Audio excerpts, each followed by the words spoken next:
ശരി, എന്തായാലും LPSG rank ഹോൾഡേഴ്സിന്റെ ആവശ്യങ്ങൾ അത് പരിശോധിക്കാൻ 2 മാസം സമയം വേണം. അതിനുശേഷം അനുഭാവപൂർണമായ ഒരു തീരുമാനം ഉണ്ടാകുമെന്നുള്ളൊരു അഭിപ്രായം അല്ലെങ്കിൽ അത്തരത്തിലൊരു ആവശ്യമാണ് മന്ത്രിയുടെ ഭാഗത്ത് നിന്ന് ഇപ്പോൾ ഉണ്ടായിട്ടുള്ളത്. എന്തായാലും സമരം നിർത്തണമെന്ന ആവശ്യം റാങ്ക് ഹോൾഡേഴ്സ് പരിഗണിക്കുമോ എന്നുള്ളതും ചോദ്യമാണ്. സുനിഷ ഏലൂരാണ് വാർത്തയുടെ വിശദാംശങ്ങൾ നൽകിയത്. കുറ്റിപ്പുറത്ത് ബസ് തലകീഴായി മറിഞ്ഞുള്ള അപകടത്തിന് കാരണം അമിത വേഗമെന്ന് കണ്ടെത്തൽ. വെള്ളം മൂലം റോഡും ടയറും തമ്മിലുള്ള ഘർഷണം നഷ്ടപ്പെട്ടതും അപകടത്തിന് കാരണമായി. അപകട സ്ഥലത്ത് DCRB DYSP സുനിൽ പുളിക്കലിന്റെ നേതൃത്വത്തിലുള്ള വിദഗ്ധ സംഘം പരിശോധന നടത്തി. ദേശീയപാതയിലേക്കുള്ള സർവീസ് റോഡിന്റെ എൻട്രി ദേശീയപാതയിലൂടെ വരുന്ന വാഹനങ്ങൾ പെട്ടെന്ന് ബ്രേക്ക് ചെയ്യാൻ കാരണമാകുന്നതായും വിദഗ്ധ സംഘം വിലയിരുത്തി.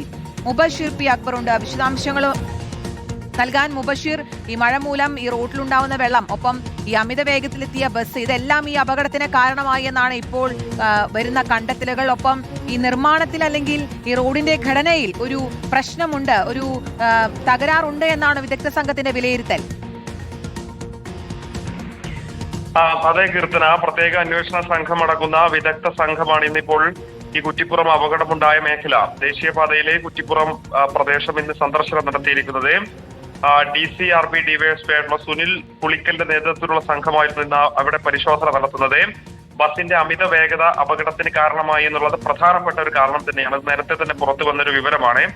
അതുകൂടാതെ ശാസ്ത്രീയമായിട്ടൊരു വിശദീകരണം കൂടെ ഈ ഒരു ഘട്ടത്തിൽ ഈ സംഭവത്തിൽ പുറത്തു വന്നിട്ടുണ്ട്.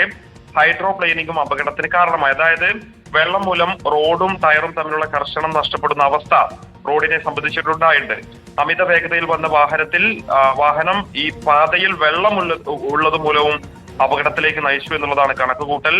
ഈ കുറ്റിപ്പുറം ഭാഗത്തെ വളവിൽ ദേശീയപാതയിലേക്കുള്ള സർവീസ് റോഡിന്റെ എൻട്രി ദേശീയപാതയിലൂടെ വരുന്ന വാഹനങ്ങൾ പെട്ടെന്ന് ബ്രേക്ക് ചെയ്യാൻ കാരണമാകുന്നുണ്ട് എന്നൊരു പരാതി കൂടി ഈ ഒരു ഘട്ടത്തിൽ വിദഗ്ധ സംഘം മനസ്സിലാക്കുന്നുണ്ട്. നാറ്റ്പാക് MPD ദേശീയപാത അതോറിറ്റിയുടെ ഉദ്യോഗസ്ഥർ ഉൾപ്പെടുന്ന സംഘമാണ് ഇന്ന് പരിശോധന നടത്തിയിരിക്കുന്നത്. എന്തായാലും വിദഗ്ധമായിട്ടുള്ള വിശദമായിട്ടുള്ള പരിശോധനകൾ വരും ദിവസങ്ങളിൽ തുടരുമെന്നുള്ളതാണ് അറിയിക്കുന്നത്.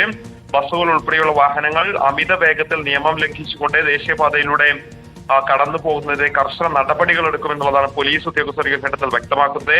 ഈ സംഭവത്തിന് പിന്നാലെ റിപ്പോർട്ടർ TV തന്നെ പുറത്തുവിട്ടൊരു വാർത്തയുണ്ടായിരുന്നു. 100 മീറ്റർ അകലെ തൃശൂർ കോഴിക്കോട് റൂട്ടിൽ സർവീസ് നടത്തുന്ന ശാസ്ത എന്ന് പറയുന്ന ബസ്സിലെ ഡ്രൈവർ മൊബൈൽ ഫോൺ ഉപയോഗിച്ചുകൊണ്ട് സഞ്ചരിക്കുന്ന ഒരു ദൃശ്യം പുറത്തുവിട്ടിരുന്നു. ആ ഒരു സംഭവത്തിൽ പോലീസ് ഇപ്പോൾ കേസ് എടുത്തിട്ടുമുണ്ട്, ഈ ബസ് കസ്റ്റഡിയിൽ എടുത്തിട്ടുമുണ്ട്.